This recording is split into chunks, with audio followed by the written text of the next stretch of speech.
The Roman Empire is divided and you are about to see how we restore it. Right off the bat, our diplomatic prowess eased attention from the north. But that is not good enough for me, so Aurelian, who is the only true emperor of the 5 claimants, is sent into southern Dacia with a few extra levies to obliterate the Roxolani horde. Their mounted units gave us a bit of trouble, but we prevailed. That is the northeast secured. Mostly. You'll see what happens over here later on. This is probably a good time to give you a quick overview of the map. We, the Roman Empire, are in possession of all the eastern provinces in Africa, apart from the Levant thanks to the treacherous Queen Zenobia.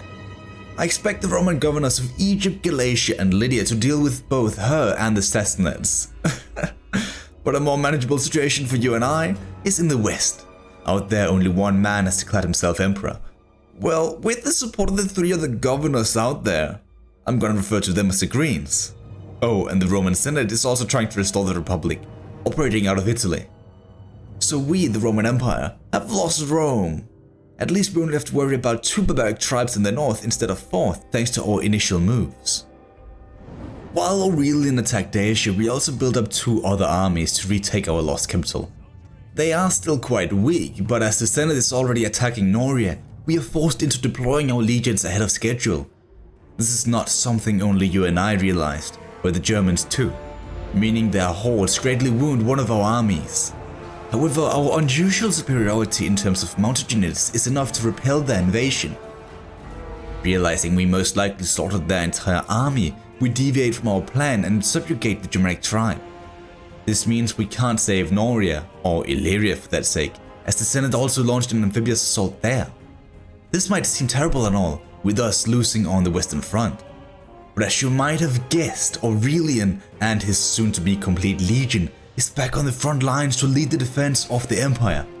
Sadly, he marched west too early, as the last barbarian tribe besieged Themyscira. Of course, they attack whenever Sol Invictus isn't watching over us. This must be why we lost. Retaking the city is more of an issue, as they field way more men than us. However, as they're stupid enough to challenge us on the field, we crush their entire army through the use of our ballistae and legionnaires, thus regain control of Dacia.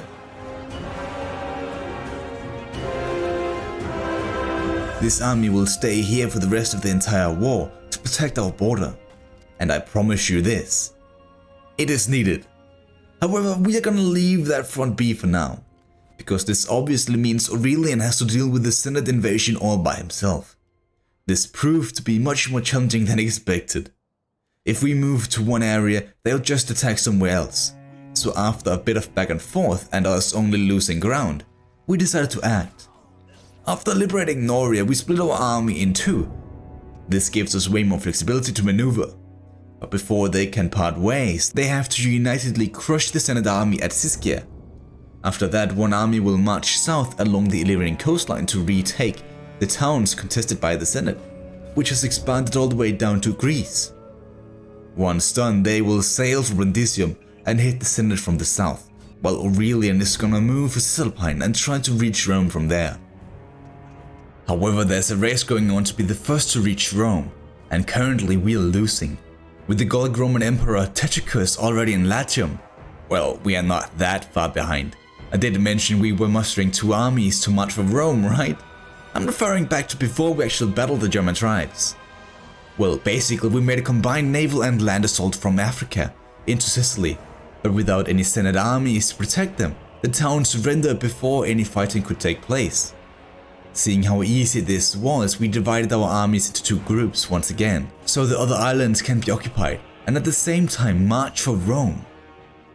This basically catches us up to where we are now, with the quadruple invasion of the Senate uprising. So after we occupied Cosentia, hundreds of men flocked to our legions, strengthening our numbers significantly. These extra reinforcements turned out to be crucial, as this specific legion would be the ones to face Tetricus. As we discovered the false emperor had deployed his elite troops on one side, we had to do the same. This turned out to be the correct move, as it gave us precious time for our cavalry to get in behind their lines and crush their formation. With Tetricus defeated, the race for Rome was all but won. He died during our assault on Beneventum. As we advanced along the Illyrian coastline, the last Senate army tried to counterattack our position. However, as we fielded 2 legionary cohorts, they were swatted to the side, allowing us to unify the central regions of our empire. Fearing the Greens could counterattack our position if Aurelian marched into Italy with his entire army, we divided our army yet again. If you haven't guessed it, I've grown quite fond of this strategy. This way we can progress our liberation of Italy while still securing Cisalpine. Phew! For once we didn't actually fall for that trap. Well, we are quite low on income, so let's raid their lands while we wait for our smaller forces to clear Italy. With imperial rule restored in the capital, we baited the Greens into a field battle. A devastating mistake for the Greens, as our ballistae from Greece made their advance a living hell. We crippled their army before we even made contact with them. This heroic victory equalized the balance of power, because although you can see we have won the Battle of Italy and are thus overwhelming on that front, Africa is an entirely different story.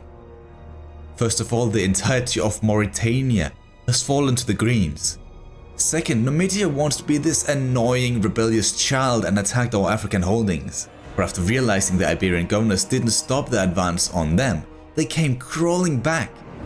So now we have to deal with a failing Africa. After finishing off the last Senate forces, which gave me this cutscene by the way. Have you seen this before? It's pretty neat. Whatever, those armies will sail for Africa and kick back the Green offense and possibly invade Iberia. This meant Aurelian and the rest of our army will launch an assault on the Alps. And you might ask, what is our plan here? This.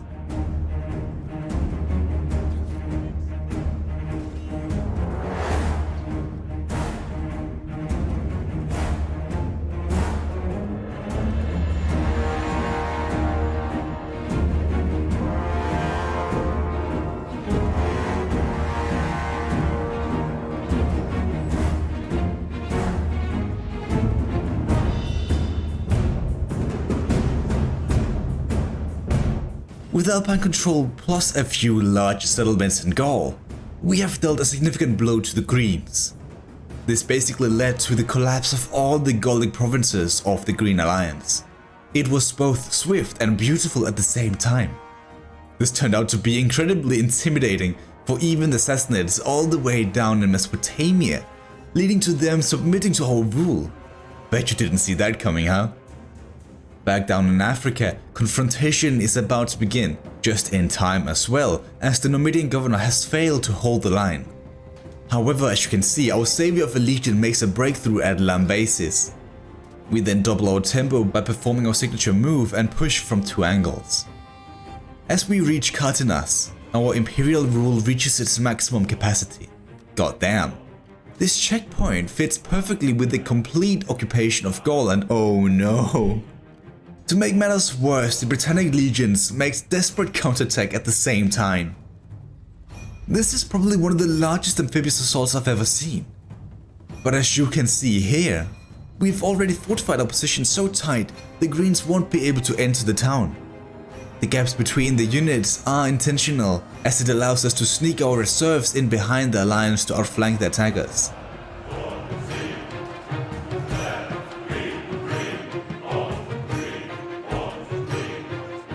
That, plus the fact that we trapped the majority of their army, led to a decisive victory. The Iberian counterattack, however, stretched all the way up to Massalia. But instead of them continuing their journey across the land route through the Alps, the Greens set sail for Corsica. Do you think that is a good idea? No. Our fleet, although kinda inferior in size, eventually crushed their transports. This effectively stopped the offense in one quick swoop, allowing Aurelian himself to clean up the mess they made. After this, the main man himself took a quick trip to Rome to hold a triumph for defeating both Tetricus and the Synod uprising. But with that over, we turn our focus back to the Iberian Peninsula. We coordinate a surprise invasion from Africa with an army that pushes deep into hostile territory, while Aurelian will keep the Greens occupied on the front lines. At the same time, 2 armies from the Gallic campaign set sail for Britannia.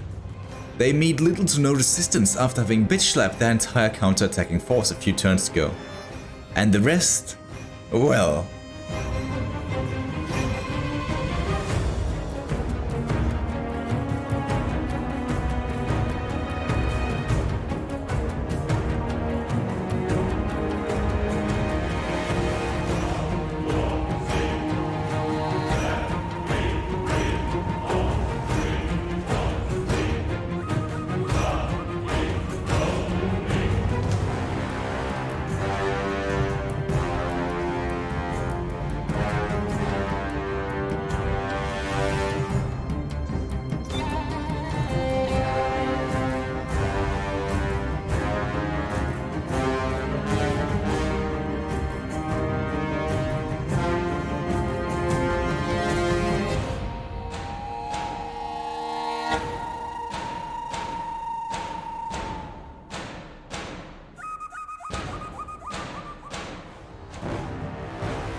Wait, this only took 68 turns to complete? Wow, that was easy.